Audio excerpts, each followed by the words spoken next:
నమస్కారం అప్టేక్ జాబ్స్కి స్వాగతం. నేను మీ వివేక్. ఐ హోప్ మీరందరూ బాగానే ఉన్నారనుకుంటున్నాను. క్వశ్చన్స్ విత్ నో ఆప్షన్ సిరీస్లో today is the third day, ముచ్చటగా మూడో రోజు.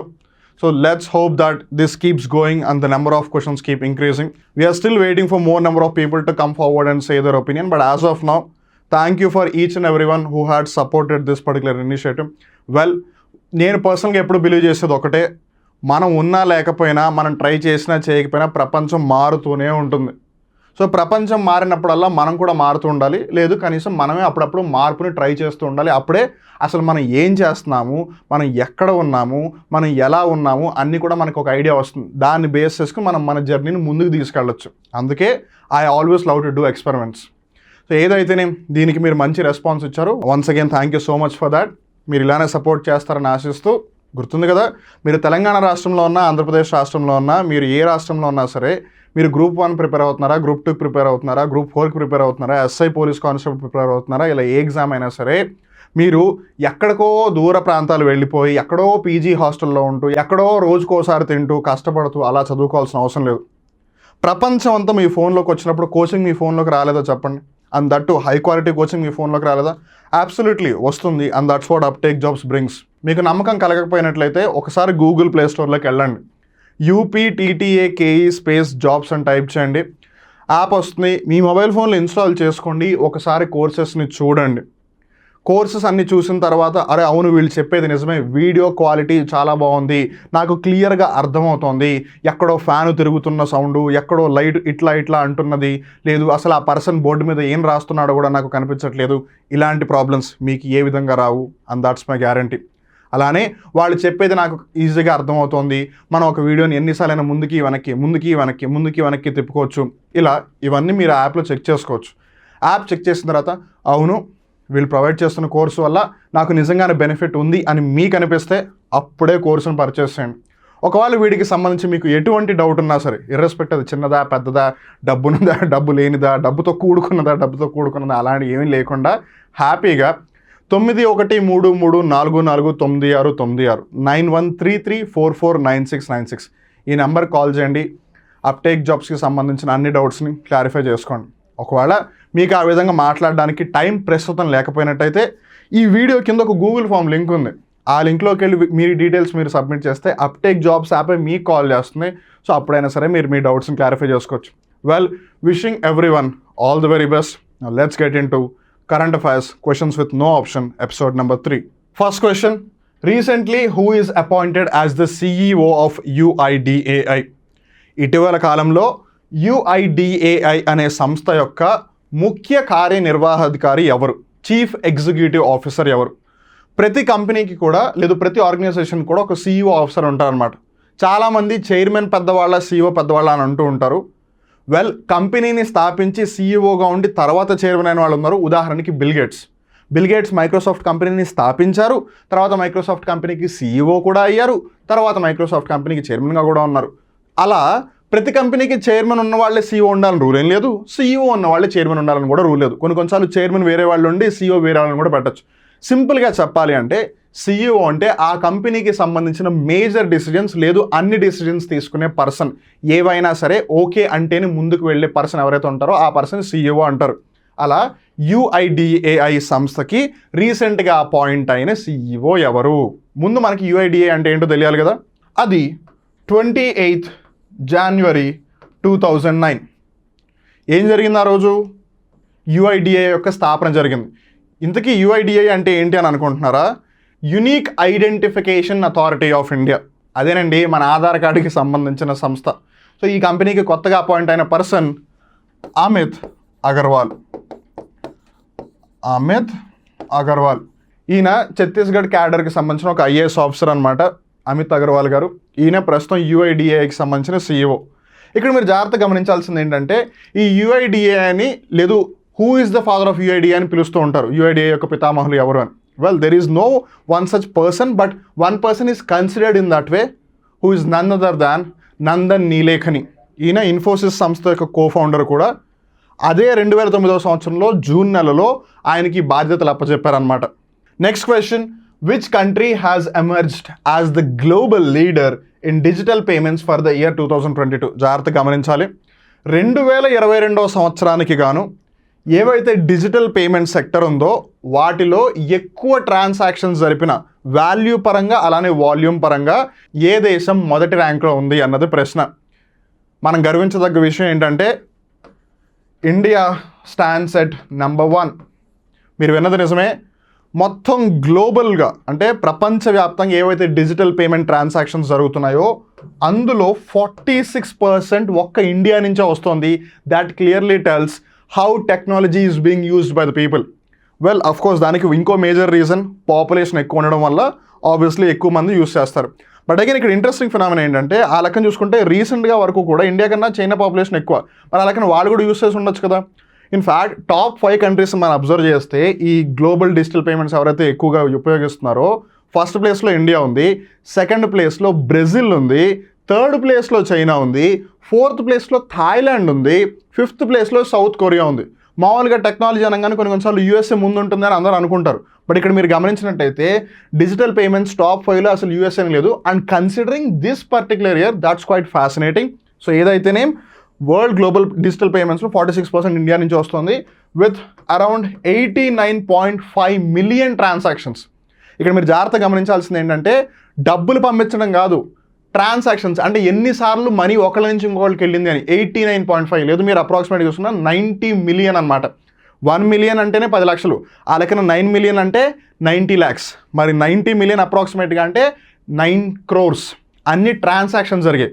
సో 9 crores ఆన్ అన్ యావరేజ్గా ఒకవేళ 10 రూపాయలు వేసుకున్నా సరే ఎంత అవుతుంది, 90 crore వాల్యూ అవుతుంది అనమాట. సో అది చాలా తక్కువనే చెప్పాలి, దాని వాల్యూ చాలా ఎక్కువ. ఇక్కడ మీరు గమనించాల్సిన ఇంకో ముఖ్యమైన విషయం వాల్యూ వాల్యూమ్ రెండు కూడా డిఫరెంట్. వాల్యూ అంటే మనం ఇప్పుడే ఎగ్జాంపుల్ తీసుకున్నాం కదా 9 కోట్ల ట్రాన్సాక్షన్స్. ఈ 9 కోట్ల ట్రాన్సాక్షన్స్లో ప్రతి ట్రాన్సాక్షన్లో కూడా ₹1 పంపించారనుకోండి అటు నుంచి ఇటు, అప్పుడు 9 కోట్ల విలువ వెళ్ళినట్టు, అంటే 9 crore వాల్యూ ట్రాన్సాక్ట్ అయినట్టు. వాల్యూమ్ అంటే ఏంటి, ఈ నెంబర్ అనమాట, అంటే ఎన్నిసార్లు ట్రాన్సాక్షన్ జరుగుతోంది అనేది. So that's 9 crores. వాల్యూ వచ్చేసి డిపెండింగ్ అపాన్ ద మనీ. రెండిటి పరంగానూ కూడా ఇండియా ముందే ఉంది. So all thanks to UPI, NPCI, RBI, government of India. ఎందుకంటున్నారా, government of India digital India లేదు ఇలాంటి స్కీమ్స్ తేకపోతే ఖచ్చితంగా ఇలాంటి ఇనిషియేటివ్స్ రావు. అలానే ఆర్బీఐ కూడా ఎప్పటికప్పుడు డిజిటల్ పేమెంట్స్ ప్రమోట్ చేస్తూనే ఉంది. అండ్ మోర్ ఓవర్ ఎన్పిసిఐ, ఎందుకు NPCI national payments corporation of India ఎందుకు వచ్చింది ఇక్కడ అంటే యూపీఐని తయారు చేసింది ఎన్పిసిఐ కాబట్టి. ఈ యూపీఐ అంటే ఏంటి, దీనికి సంబంధించి మీరు క్లియర్గా తెలుసుకోవాలి అనుకుంటే ఆల్రెడీ అప్టేక్ జాబ్స్ యూట్యూబ్ ఛానల్లో ఒక కరెంట్ అఫైర్ ఎపిసోడ్ ఉంది, దానిని చూడండి, మీకు క్లియర్గా తెలుస్తుంది అసలు యూపీఐ అనేది ఎలా వర్క్ అవుతుందని. యూపీఐ అంటే ఏంటంటే డౌట్ పడుతున్నారు కదా, యూనిఫైడ్ పేమెంట్స్ ఇంటర్ఫేస్. అదేనండి గూగుల్ పే, ఫోన్పే, భీము, భారత్ పే ఇవన్నీ మీరు యూజ్ చేస్తున్నారా? ఇవన్నీ మీరు వేరే వేరే బ్యాంక్ అకౌంట్స్లో ఉన్నా కూడా అన్ని యూపీఐ నుంచే ట్రాన్సాక్షన్ అవుతున్నాయి కదా. ఆ యూపీఐ ఎలా వర్క్ అవుతుంది అని ఆ వీడియోలో చెప్పామన్నమాట. సో వెళ్ళి చూడండి, మీకు అంత క్లియర్గా తెలుస్తుంది. Next question, world day against child labour is observed on which day? ఏ రోజున world day against child labour అంటే ప్రపంచ బాల కార్మిక వ్యతిరేక దినోత్సవం అనమాట. ఈ రోజుని ఏ రోజున జరుపుకుంటారు అన్నది ప్రశ్న. It is June 12th. June 12న world day against child labour celebrate చేసుకుంటారు. అయితే 2023వ సంవత్సరానికి సంబంధించిన థీమ్ ఏంటి అని అంటే social justice for all and child labour. ఇది 2023వ సంవత్సరానికి సంబంధించి ఈ ప్రపంచ బాల కార్మిక వ్యతిరేక దినోత్సవం ఏదైతే ఉందో దాని యొక్క థీమ్ అనమాట, ముఖ్య ఉద్దేశం. ఎందుకంటే వాళ్ళు చదువుకోవాలి, వాళ్ళ యొక్క చైల్డ్హుడ్ని ఎంజాయ్ చేయాలి. ఎలాగో 20 ఏళ్ళు దాటిన వాళ్ళు ఎవడో సరిగ్గా ఎంజాయ్ చేయట్లేదు. ఎవరిని అడిగినా సరే సార్ మేము హ్యాపీగా లేము అంటున్నారు. And it's not only just in India, ప్రపంచంలో ఎక్కడ చూసినా సరే 18-20 years దాటిన వాళ్ళు ఎవరు కూడా హ్యాపీగా లేరు. And they are not enjoying their lives. పోనీ అట్లీస్ట్ పిల్లలైనా ఎంజాయ్ చేయనిద్దాం, వాళ్ళేం పాపం చేశారు? సో అందుకని it's our responsibility to end this. So మీ చుట్టుపక్కల పరిసర ప్రాంతాల్లో ఎక్కడైనా చైల్డ్ లేబర్ జరిగితే please do go near the police station, వాళ్ళకి వెళ్ళి చెప్పండి. అండ్ మోర్ ఓవర్ వాళ్ళ మీద స్ట్రిక్ట్గా కాకుండా ఒక హ్యూమన్ పర్స్పెక్టివ్లో, ఒక హ్యూమన్ ఫిలాసఫికల్ అప్రోచ్లో వాళ్ళని అప్రోచ్ అవ్వని చెప్పండి. అలానే హ్యూమన్ అప్రోచ్ అంటే నాకు గుర్తుకొచ్చింది, రీసెంట్గా నేను నెట్ఫ్లిక్స్లో ఒక డాక్యుమెంటరీ చూస్తున్నాను అనమాట. Well I wants exact documentary but it's some what like that, which is called 100 Humans. ఇది చాలా ఇంట్రెస్టింగ్గా ఉంది.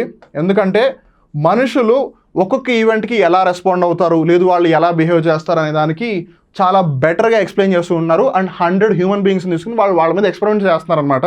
And it is documented. వీరైతే చూడండి, దీంట్లో నాకు నచ్చిన one very important thing that I wanted to share with you ఏంటంటే, ఒక ఎక్స్పెరిమెంట్ ఇచ్చారనమాట. ఇలా ఒక కర్ర ఇచ్చి ఒక ప్లేట్ ఇచ్చి ఆ కర్రతో ఆ ప్లేట్ని తిప్పాలి అని. అయితే వాళ్ళు దాన్ని బయాస్డ్గా చేయకుండా ఓపెన్గా ఉంచడం కోసం, అంటే అందరినీ ఒకటేలా ట్రీట్ చేయడం కోసం వాళ్ళు ఏం చేశారంటే కొంతమంది బాగా పర్ఫామ్ చేసినా వాళ్ళని క్రిటిసైజ్ చేశారు, కొంతమంది సరిగ్గా పర్ఫామ్ చేయకపోయినా వాళ్ళని మెచ్చుకున్నారు. సరిగ్గా పర్ఫామ్ చేయకపోయినా ఎవరినైతే మెచ్చుకున్నారో వాళ్ళు సెకండ్ టైం మళ్ళీ మీరు చేయండి అన్నప్పుడు చాలా బాగా పర్ఫామ్ చేశారు. కానీ ఎవరైతే ముందు బాగా పర్ఫామ్ చేసినా సరే వాళ్ళని క్రిటిసైజ్ చేశారో వాళ్ళు తర్వాత సరిగ్గా చెయ్యలేకపోయారు. అది చూసిన తర్వాత నాకు అర్థమైంది ఎందుకు ఎప్పుడూ కూడా ఒకళ్ళు తప్పు చేసినా సరే కన్స్ట్రక్టివ్ ఫీడ్బ్యాక్ ఇవ్వండి, క్రిటిసిజం కూడా పాజిటివ్గా ఇవ్వండి, అంతేగాని వాళ్ళ జీవితం ఇంకా పైకి రాకూడదు అన్నట్టు ఇవ్వకండి అని చెప్తూ ఉంటారు అనేది నాకు నిన్న అర్థమైంది. Because I have watched it. వీలైతే మీరు కూడా 100 హ్యూమన్స్ అని డాక్యుమెంటరీ సిరీస్ని చూడండి. బికాస్ ఆ పర్టికులర్ ఎపిసోడ్లో, ఆ ప్లేట్ తిప్పే ఎపిసోడ్లో ఒక ముసలాయన వచ్చాడనమాట. ఆయన బాగా తిప్పుతూ ఉన్నాడు యాక్చువల్గా, కానీ జస్ట్ ఎక్స్పెరిమెంటల్ పర్పస్తో ఎవరైతే జడ్జ్ ఉన్నారో ఆ జడ్జ్ ఆ పర్సన్తో అన్నారు మా కుక్క నీకన్నా బాగా తిప్పుతుంది అని. సెకండ్ టైం ఛాన్స్ ఇచ్చినప్పుడు ఆయన అసలు తిప్పను కూడా తిప్పలేదు. అదేంటి అని అడిగితే మీరు నాకన్నా మీ కుక్క బాగా పర్ఫామ్ చేస్తున్నాను అన్నారు, కుక్క కన్నా నేను బాగా చేయలేనప్పుడు అసలు నేను ట్రై కూడా ఎందుకు చేయాలి అన్నాడు. సో మన జీవితం కూడా అంతే. మీరు ఒకవేళ ఎవరైనా తిట్టాలి అని అన్నా, వాళ్ళకి ఏదైనా మీరు తప్పు చేశారు అని చెప్పాలి అన్నా దాన్ని కన్స్ట్రక్టివ్ వేలో చెప్పండి. అంటే ఇది ఇలా చేసుంటే బాగుండేది, నువ్వు ఇలా చేయకుండా ఉండాల్సింది, లేదు ఇంకా కొంచెం బెటర్గా అయితే నువ్వు ఇంకా బాగా బెటర్గా పర్ఫామ్ చేసి ఉండొచ్చు, ఇది 10కి 5 అనమాట, నువ్వు ఇంకొంచెం బాగా పర్ఫామ్ చేస్తే 10 out of 10. అలా పాజిటివ్గా కన్స్ట్రక్టివ్ ఫీడ్బ్యాక్ ఇవ్వచ్చు. అలా చేస్తే మన బాడీ ఇంకా బాగా పర్ఫామ్ చేయాలని బ్రెయిన్ అన్నీ కూడా మనకి సాయం చేస్తాయి. అంతేగాని మీరు బాగా పర్ఫామ్ చేసినా తిట్టారనుకోండి, మీరు బాగా పర్ఫామ్ చేయాలన్న సంగతి మర్చిపోయి ఎంతసేపు వాడు నన్ను తిట్టాడు అనేది మైండ్లో ఉంటుంది. సో మీరు ఇప్పుడు ఈవెంట్ పర్ఫామ్ చేయకుండా వాడిని ఎలా ఒప్పించాలని ఇదిలో ఉండిపోతారనమాట. I hope I'm making some sense to you. నేను ఎక్కువ చెప్పను, but do watch this 100 humans on Netflix. Next question, the name Biparjoy was given to the cyclone by which country? రీసెంట్గా అరేబియా మహాసముద్రంలో ఒక అల్పపీడనం ఏర్పడింది. ఆ అల్పపీడనం లేదా ఆ సైక్లోన్కి పెట్టిన పేరు బిపర్జాయ్. ఇంతకీ ఈ బిపర్జాయ్ అని పేరు పెట్టింది ఎవరు? ఇంతకీ మన ఈ వర్డ్ ఏదైతే ఉందో బిపర్జాయ్, దాని యొక్క అర్థాన్ని గమనించినట్టయితే ఇట్స్ అ బెంగాలీ వర్డ్. ఈ బెంగాలీ వర్డ్ యొక్క అర్థం ఏంటి అని అంటే డిజాస్టర్, విపత్తు అని. పేరు పెట్టిన దేశం వచ్చేసి బంగ్లాదేశ్. మీరు అనొచ్చు బంగ్లాదేశ్ వాళ్ళు బెంగాలీలో పెట్టడం ఏంటి అని. ఒకప్పుడు వాళ్ళందరూ పశ్చిమ బెంగాల్ ప్రాంతంలోనే కదా ఉంది. ఎప్పుడైతే పాకిస్తాన్ ఏర్పాటైందో అప్పుడు వాళ్ళు ఈస్ట్ పాకిస్తాన్ అయిపోయారు. బట్ ఈవెన్ దెన్ బంగ్లాదేశ్లో కూడా ఇప్పటికీ చాలామంది బెంగాలీ భాష మాట్లాడతారు. సో ఆ విధంగా వాళ్ళు బెంగాలీ భాషలో బిపర్జాయ్ అనే పేరు ఇచ్చారు. సో మన ఈ ఇండియన్ ఓషన్ ఏదైతే ఉందో, హిందూ మహాసముద్రం లేదా అరేబియా సముద్రం, బంగాళాఖాతం, ఇక్కడ వచ్చే తుఫానులకి సంబంధించి వరల్డ్ మెట్రలాజికల్ డిపార్ట్మెంట్ ఈ చుట్టుపక్కల ఉన్న దేశాలకి కొన్ని పేర్లు ఏమని అడుగుతూ ఉంటుందన్నమాట. అలా Sri Lanka, India, Afghanistan, Pakistan, Myanmar, Bangladesh, Qatar, Oman, వీళ్ళందరికీ కూడా మీ పేర్లు పంపించండి మాకు అని చెప్తారు. అలా పేర్లని పంపించిన తర్వాత సైక్లికల్ ఆర్డర్లో ఒక్కొక్కళ్ళ పేరు ఉపయోగిస్తూ ఉంటారన్నమాట. అలా ఈసారి బిపర్జాయ్ అనే పేరుని యూజ్ చేశారు. Next question, recently which volcano erupted on the Hawaii's big island? ఈ వాల్కెనో గురించి మనం ఖచ్చితంగా తెలుసుకుని తీరాలి. బికాస్ ప్రపంచంలోనే ఎక్కువగా యాక్టివ్గా ఉండే వాల్కెనోస్లో ఇది కూడా ఒకటి అనమాట. ఇది దాని పేరు ఏంటంటే కిలావుయా. పేరు కొంచెం ఎంతగా ఉంది, కిలావుయా. ఈ కిలావుయా అనేది వరల్డ్లోని one of the most active volcanoes. మీరు అనుకోవచ్చు యాక్టివ్ వాల్కెనో అంటే ఏంటి అని. అంటే ఎప్పుడైనా సరే ఎరప్ట్ అవ్వడానికి రెడీగా ఉంది అని. కొన్ని వాల్కెనోస్ డార్మెంట్ స్టేజ్లోకి వెళ్ళిపోతాయి, అంటే అవి యాక్టివ్గా ఉండవు. ఎప్పుడు ఆ విస్ఫోటనం జరుగుతుంది అనేది గ్యారంటీ ఏమీ లేదు, అది అలా నిద్రపోతుంది అనమాట. కానీ యాక్టివ్ వాల్కెనోస్ అలా కాదు, ఎప్పుడైనా అది లావాని బయటికి వెదజల్లొచ్చు. సో అలా ఉన్న one of the most active volcano, especially considering Hawaii ప్రాంతంలో ఏదైతే హవాయి బిగ్ ఐలాండ్ ఉందో అక్కడ ఉన్న ప్రాంతంలో ఇదనమాట. సో అక్కడ టూరిస్టులను కూడా లోకల్ పీపుల్ ప్లీజ్ మీరు ఒకవేళ దీన్ని చూడాలి అయినా సరే దూరం నుంచి చూడండి, దగ్గరికి వెళ్ళొద్దని చెప్తూ ఉన్నారు. ఇక్కడితో వాళ్ళ కరెంట్ అఫైర్ ఎపిసోడ్ ముగుస్తుంది. మళ్ళీ ఇంకో రోజు ఇంకో కొత్త కరెంట్ అఫైర్ ఎపిసోడ్లో కలుద్దాం. అప్పటి వరకు చూస్తూనే ఉండండి అప్టేక్ జాబ్స్. నేను మీ వివేక్. నమస్కారం.